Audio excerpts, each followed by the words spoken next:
Hello दोस्तों, तो कैसे हो आप सभी। Welcome on my YouTube channel nursing life and education. आज हम आपसे डिस्कस करेंगे कि डिलीरियम क्या होता है, ठीक है, इसकी इटियोलॉजी क्या होती है, किस वजह से होता है, क्लिनिकल मैनिफेस्टेशंस क्या होते हैं इसके, ठीक है, मतलब कि जो भी साइन सिम्टम्स आते हैं वो क्या क्या आते हैं इसके अंदर, और जो डायग्नोस्टिक एवोल्यूशन क्या करेंगे हम, डायग्नोसिस पता कैसे लगाएंगे कि इसके अंदर क्या क्या होता है, ठीक है, मतलब कि इसका डिजीज़ का पता कैसे लगेगा भाई इसके अंदर, ठीक है, जो भी डायग्नोस्टिक जो मेजरमेंट किए जाते हैं वो क्या क्या होता है इसके अंदर, और इसका हम ट्रीटमेंट कैसे करेंगे, वो सारी चीज़ें आज मैं आपसे डिस्कस करूँगा, ठीक है। तो देखते हैं। देखिए, जो डिलीरियम होता है, मैं आपको बता देता हूँ कि जो डिलीरियम है ये एक प्रकार का क्या होता है, साइकोसिस है। साइकोसिस बोले तो जैसे कि मेंटल डिसऑर्डर्स को अपने टू पार्ट्स में डिवाइड किया था, साइकोसिस एंड न्यूरोसिस। और जो साइकोसिस है उसके भी दो पार्ट्स में अपन ने डिवाइड किया था। कौन कौन से थे, कोई बताएगा। फर्स्ट था ऑर्गेनिक, सेकंड था फंक्शनल। जो ऑर्गेनिक था उसके अंदर अपन दो पढ़ते हैं, डिलीरियम और डिमेंशिया, ठीक है। तो डिलीरियम एक प्रकार क्या है, ऑर्गेनिक डिसऑर्डर है, ठीक है। और देखिए, इससे अपन क्या थोड़ा नॉलेज लेंगे तो इससे क्या आपको समझने में थोड़ा क्या अच्छा रहेगा। और फिर सेकंड क्या था, फंक्शनल। फंक्शनल में अपन ने पढ़ा था सिजोफ्रेनिया, और पढ़ा नहीं है, अभी पढ़ेंगे, मैंने आपसे वो क्लासिफिकेशन डिस्कस किया था उसके अकॉर्डिंग बता रहा हूँ, ठीक है। सिजोफ्रेनिया हो गया। फिर अपन ने पढ़ा था मूड डिसऑर्डर। मूड डिसऑर्डर के अंदर होता है मैनिया और डिप्रेशन, ठीक है। तो आज का जो सेशन रहेगा वो क्या रहेगा, डिलीरियम रहेगा। डिलीरियम क्या होता है, ठीक है। ओके गाइस, तो देखते हैं डिलीरियम क्या होता है। ये ऑर्गेनिक साइकोसिस। साइकोसिस, ऑर्गेनिक साइकोसिस का मतलब समझ में आया, कहाँ से लिया है, क्योंकि ये क्या है, एक प्रकार का क्या है, साइकोसिस है। सेकंड कौन से टाइप का है, ऑर्गेनिक का है। ऑर्गेनिक का अपन दो पढ़ेंगे, डिलीरियम और डिमेंशिया, ठीक है। तो ये एक प्रकार का क्या, ऑर्गेनिक साइकोसिस है। Characterised by the impairment in the consciousness. इसके अंदर जो भी क्या होता है कि इम्पेयरमेंट आ जाता है, किस में आएगा, कॉन्शियसनेस में आएगा, थिंकिंग में आएगा, अटेंशन में आएगा और मेमोरी में आएगा, ठीक है। अब ये तो क्या है, इसके मतलब कि मेन सिम्टम्स हो गए, मतलब कि इसके अंदर क्या क्या कौन कौन से इंपेयरमेंट आएगा। अब कैसे आएगा वो देखते हैं। Characterised by the episode of the cloudy conscious. Cloudy consciousness का मतलब होता है कि जैसे कि कोई उसको कोई मेमोरीज है वो याद आ जाती है, कभी कभी उस पर धुंधलापन आ जाता है, ठीक है, मतलब कि वो भूल जाता है शॉर्ट टाइम के लिए और कभी उसको याद आ जाती है, ठीक है। डिसओरिएंटेशन। डिसओरिएंटेशन का मतलब होता है कि जब उसको पूछा जाता है कि आपको टाइम प्लेस पर्सन का पता है तो वो अनकंफर्टेबल रहता है, मतलब कि उसको पता नहीं रहता, वो बता नहीं पाता, ठीक है। तो डिसओरिएंटेशन होता है। कन्फ्यूजन का मतलब होता है कि वो अपने जो रिलेटिव्स है, अपने जो फैमिली मेम्बर्स है, उनको मतलब कि परस्यू नहीं है, पहचान नहीं पाता, ठीक है, आइडेंटिफाई नहीं कर पाता कि ये कौन है। उसको कन्फ्यूजन रहता है कि ये यार ये मेरी माँ है या पिताजी है, ठीक है, या कोई पड़ोसी है, तो ऐसे वो कन्फ्यूजन में रहेगा, ठीक है। It is the disorder of the consciousness. ये किसका डिसऑर्डर है, ये जो लाइंस है ना ये बड़ी इंपॉर्टेंट्स हैं, ठीक है। इससे कंप्यूटेशन लेवल में इतने अच्छे अच्छे क्वेश्चन पूछे जाते हैं कि जो डिलीरियम होता है किसका डिसऑर्डर है, ऐसे क्वेश्चन आते हैं, ठीक है। तो मैं क्वेश्चन आपको बता देता हूँ कि it is the disorder of the consciousness. किसका डिसऑर्डर है, कॉन्शियसनेस का है। द डिसऑर्डर डिसऑर्डर है ये कुछ मिनट से लेके कुछ मंथ तक रहता है, मतलब कि लंबा ड्यूरेशन नहीं चलता है, ठीक है। और ये होता भी अचानक से, मतलब कि एक्यूट कंडीशन होती है, ठीक है। अभी हम आपको बताऊंगा, ठीक है। 15 से 25% of the patient admitted in the general hospital. जो भी हमारी जनरल हॉस्पिटल में जैसे कि कोई एक्सीडेंट से होके गया है पेशेंट, वो कहाँ एडमिट रहता है, जनरल हॉस्पिटल में। तो जनरल हॉस्पिटल के अंदर जैसे कि जयपुरिया हो गया, एसएमएस हो गया, यहाँ पे जो भी पेशेंट्स रहते हैं ना, उनमें से 15 से 25% जो पेशेंट होते हैं ना, उनमें डिलीरियम के चांसेस रहते हैं, ठीक है। इसको और क्या बोल सकते हैं, देखिए अब किसी पर्सन का एक्सीडेंट हो, देखिए एक कहानी सुनाता हूँ, कहानी से आपको क्या होगा, अच्छे से याद रहेगा, ठीक है, डिलीरियम अच्छे से समझ में आएगा। एक 30 साल या 35 साल का एक पर्सन था, ठीक है। उसका क्या हुआ, रोड ट्रैफिक एक्सीडेंट हो गया। रोड ट्रैफिक एक्सीडेंट होने से उसका क्या हुआ, हेड इंजरी हो गई, ठीक है। हेड इंजरी हुई और उसको हमने क्या एडमिट करवाया, जनरल हॉस्पिटल बोले तो जयपुरिया एसएमएस के अंदर हमने उसको क्या करवा दिया, एडमिट करवा दिया, ठीक है। एडमिट करवाने के बाद में क्या होता है कि वो कुछ दिन मतलब कि बेहोश रहता है, ठीक है। उसके जो भी इंजर्ड हुआ है उसको हमने क्या किया, सुचरिंग कर दी, ठीक है। उसका कुछ फ्लूइड था जो सीसा वगैरह रहता है वो डिस्चार्ज हो गया था, उसको हमने पैक किया, ड्रेनेज किया, सब कुछ किया है ना हमने। जो भी एक अपन हॉस्पिटल में जनरली जो करते हैं ना उस डिजीज़ को मतलब कि जो भी कंडीशन है पेशेंट की उसको ट्रीट करने के लिए जो भी प्रोसीजर्स यूज़ किए जाते हैं वो सारे हमने अप्लाई किया, ठीक है। उसकी सुचरिंग वगैरह कर दी, ठीक है। 3 दिन बाद में हमारे पेशेंट को ओस आता है, ठीक है। ये कहानी पूरी रिलेटेड है डिलीरियम से, ठीक है। तो इस कहानी को पूरे अच्छे से सुनिए आप। इसमें क्या होगा, उस पेशेंट को जैसे 3 दिन बाद में होश है तो उसको पूछा जाएगा, उसका ओरिएंटेशन चेक किया जाएगा कि उसको टाइम पहले इस पर्सन का पता है, तो वो बता नहीं पाएगा, ठीक है, ठीक है। उसको कुछ मेमोरीज के बारे में पूछा जाएगा, ये कौन है, तो वो क्लाउडी कॉन्शियसनेस रहेगा। क्लाउडी कॉन्शियसनेस मतलब कि कुछ उसको कुछ याद नहीं रहेगा, ठीक है। वो कुछ देर होश में रहेगा, मतलब कि कुछ देर कॉन्शियस कंडीशन में रहेगा, फिर वापस से सो जाएगा, ठीक है। फिर वो 2 दिन बाद में वापस से उठता है, ठीक है। फिर उसको पूछा जाए कि आपको ओरिएंटेशन चेक करेंगे, उसके अंदर टाइम पहले इस पर्सन का पता है आपको, फिर वो बोलेगा हाँ हाँ मुझे पता है कि आप कौन हो और मैं कहाँ पे हूँ, ये सब कुछ बता देगा, फिर वापस से सो जाएगा, ठीक है। मतलब कि क्लाउडीनेस मतलब कि उसको कुछ समय के लिए याद आता है, कुछ समय के बाद में वो भूल जाता है, ठीक है। ऐसी कंडीशन उसके अंदर जनरेट होती है। फिर जैसे ही वो पेशेंट क्या हुआ, ठीक होकर घर गया, ठीक है। पेशेंट ठीक होकर घर गया, उसके बाद में क्या हुआ, जब पेशेंट ठीक होकर घर गया तो क्या हुआ, तो उसको क्या कंडीशन जो क्लाउडीनेस ऑफ द कॉन्शियसनेस थी वो क्या होती है उसके अंदर कंटिन्यू रही, क्या रही, कंटिन्यू। जिससे क्या हुआ, देखिए मैं बता दूँ, जिससे क्या हुआ, कंटिन्यू रही। उससे क्या होगा कि फिर उसको जो डॉक्टर्स के पास में आया उसने सारी इन्वेस्टिगेशन वापस से की, पूरी सीटी स्कैन, एमआरआई, जो भी ब्लड एग्जामिनेशन वगैरह सब कुछ किया, उसका इन्वेस्टिगेशन सब कुछ की, बट सब कुछ क्या था, नॉर्मल था। ठीक है, इन्वेस्टिगेशन सारी क्या थी, नॉर्मल थी। तो उससे मतलब कि डिजीज़ का पता नहीं लगा, लेकिन जो डॉक्टर था उसको समझ में आ गया कि इसको कुछ साइकोटिक प्रॉब्लम्स हो सकती है।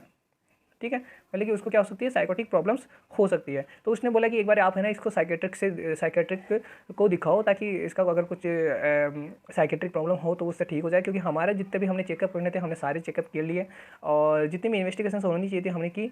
बट आप एक बार ना साइकेट्रिक हॉस्पिटल जाइए और साइकेट्रिक जो हॉस्पिटल के जो डॉक्टर्स हैं उनसे डिस्कस कीजिए। फिर वो जो पेशेंट के जो अटेंडर्स थे वो पेशेंट को लेके जाते हैं वहाँ पे। फिर उसने मतलब कि जो भी डॉक्टर्स हैं वहाँ का, उनको पता चला कि यार इसका हो सकता है, डिलीरियम हो सकता है। तो फिर उन्होंने क्या किया, हेलोपेरिडोल मतलब कि एक एंटीसाइकोटिक ड्रग्स होती है, 2 मिलीग्राम चलाई, 2 महीने के लिए चलाई उसने। और पेशेंट की जो कंडीशन थी तो वो 2 महीने बाद में उसको वापस से देखा तो उसकी कंडीशन में क्या हुआ, सुधार आया।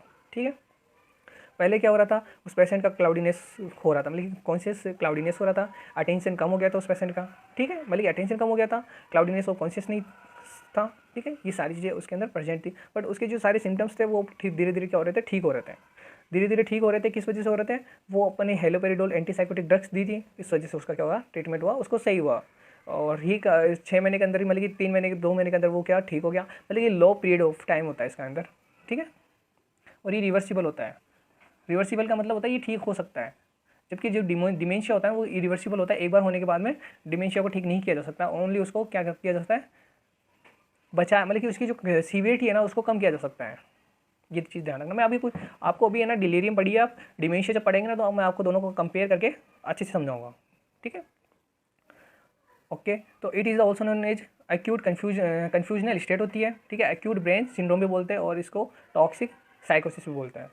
और इसमें क्या हो सकता है, the onset of the disorder in acute होता है, मतलब कि ये जो डिसऑर्डर है वो कैसा होता है, एक्यूट होता है, रिवर्सिबल, मतलब कि इसके अंदर एक बार होने के बाद में पेशेंट हमारा क्या हो सकता है, ठीक हो जाता है।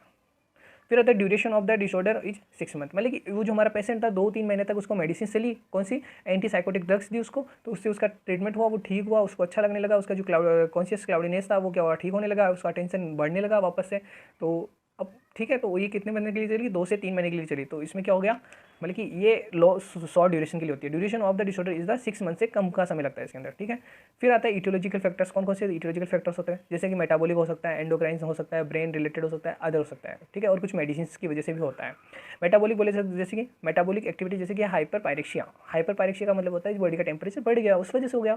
फिर होता है हाइपोक्सिया। हाइपोक्सिया का मतलब होता है ब्लड के अंदर मतलब कि ऑक्सीजन की कमी हो गई, जिससे क्या हमारे जो टिश्यू और जो सेल्स है वहाँ तक ऑक्सीजन प्रोवाइड नहीं होगी, उसकी वजह से भी हो सकता है। हाइपोग्लाइसीमिया। हाइपोग्लाइसीमिया का मतलब होता है कि जो ब्लड ग्लूकोज लेवल है वो क्या हो जाएगा, कम हो जाएगा, उसकी वजह से भी ये जनरेट हो सकता है। फ्लूइड इलेक्ट्रोलाइट इम्बैलेंस की वजह से हो सकता है। अब एंडोक्राइन में क्या होगा, 3 चीज़ ध्यान रखना, डायबिटीज़ याद रखना, थायराइड याद रखना, और अबनॉर्मलिटीज़, कोई भी मतलब कि किसी प्रकार की इनके अंदर अबनॉर्मलिटीज़ आ जाएगी तो इस वजह से होगा। ठीक है, एंडोक्राइन सिस्टम के अंदर।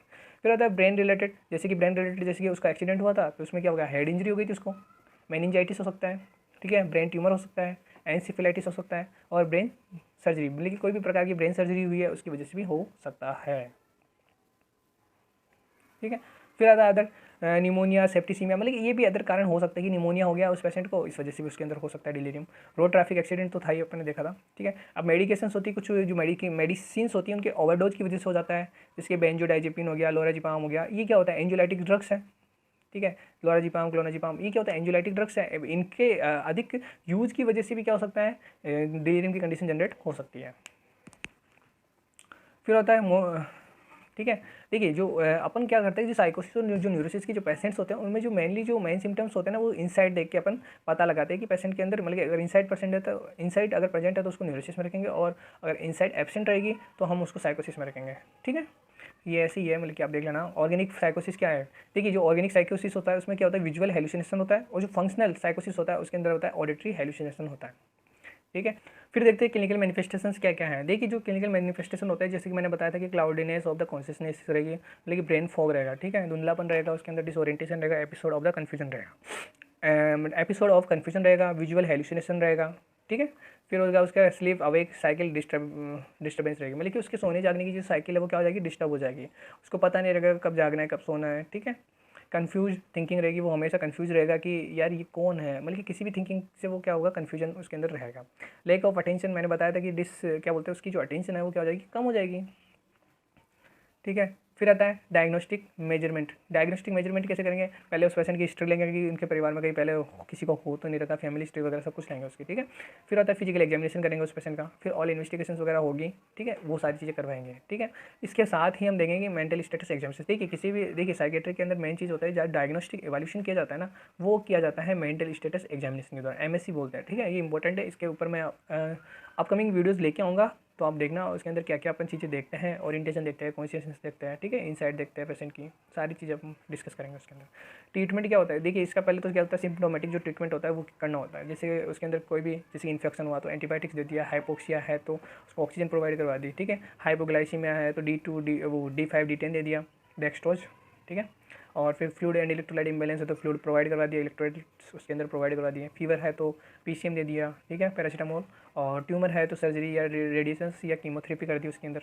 और अब इसके अंदर जो साइकेट्रिक ट्रीटमेंट होगा इसके अंदर हम क्या देंगे, एंटी साइकोटिक ड्रग्स देंगे, ठीक है। कौन सी देंगे, टिपिकल एंटी साइकोटिक ड्रग्स। आप इतना भी लिख के आओगे ना तो भी बहुत अच्छा इंप्रेशन रहेगा। और अगर आप ये लिख के आते हैं हेलोपेरिडोल देंगे 5 मिलीग्राम देंगे, ठीक है, तो ये अच्छा इंप्रेशन रहेगा, ठीक है। तो यही होते हैं। और इसके साथ ही हम इसको एंजियोलाइटिक ड्रग्स भी दे सकते हैं, ठीक है, लोराजिपाम हो गया, ठीक है। तो ये सारे ड्रग्स इसको अंदर प्रोवाइड करवा सकते हैं हम पेशेंट को। आई होप आपको ये समझ में आया होगा, ठीक है। आज का सेशन यही खत्म करते हैं आज, और जो अपकमिंग जो वीडियोज़ हमारा रहेगा वो डिमेंशिया पे रहेगा। Thank you so much, I hope आपको समझ में आया होगा, कहानी समझ में आई होगी।